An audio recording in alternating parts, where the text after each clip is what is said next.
In his 21 years of policing, RCMP Constable Jamie Parsons has told 15 families that someone they loved died because of a drunk driver.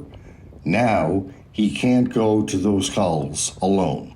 The hardest part of the impaired driving investigation when there's a fatality for us is doing the next of kin, going to that door and telling someone that their loved one died for really a senseless act.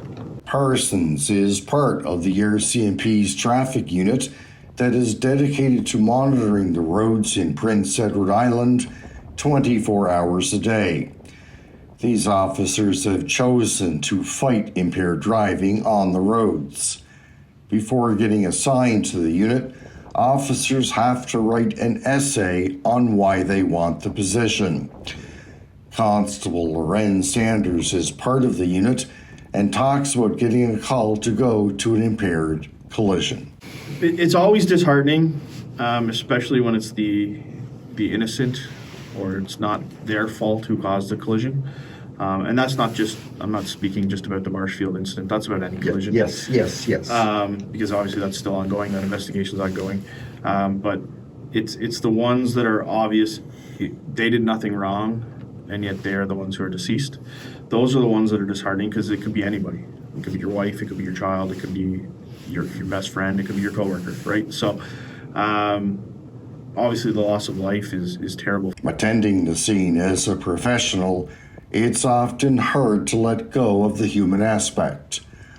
Sanders recalls one collision where he showed up as the first responder. I showed up as the first responder, so I was the first person on scene, although the collision analyst, but my role right then and there was the first responder. It was a young kid, and I actually went into the ditch and threw up. It was that bad for me because I was standing there. I had my child was the same age, and so it was, I couldn't really do anything. I actually left the scene after everything was all said and done. Parsons says the collisions stay with you and hit you sooner or later. When we go home and we take off our vest, we start automatically, because we're human, we reflect on these things.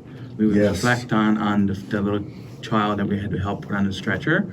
We have loved ones at home too. I just say every human. It do affect us. It might not affect us when we're at the scene, but it might be an hour later, it could be a week later, it could be a year later, or years down the road later. That's why at 21 years service, I find that it's getting harder and harder to go to these scenes because it's the compilation of it all over the years. Both officers say some of their colleagues have given up on policing or stepped into different roles because of the trauma of impaired driving collision scenes. And the absolute worst part of the job, both officers say, is informing someone that their loved one is not coming home. When you pull up to a house to do a next of kin, which is what we call them, you don't know what you're going to face. I've seen it where people broke down and cried. I've seen where they became combative.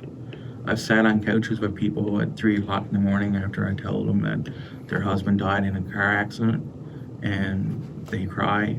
Sometimes I cry. We're human. Reporting for SaltWire in Stratford, I'm Dave Stewart.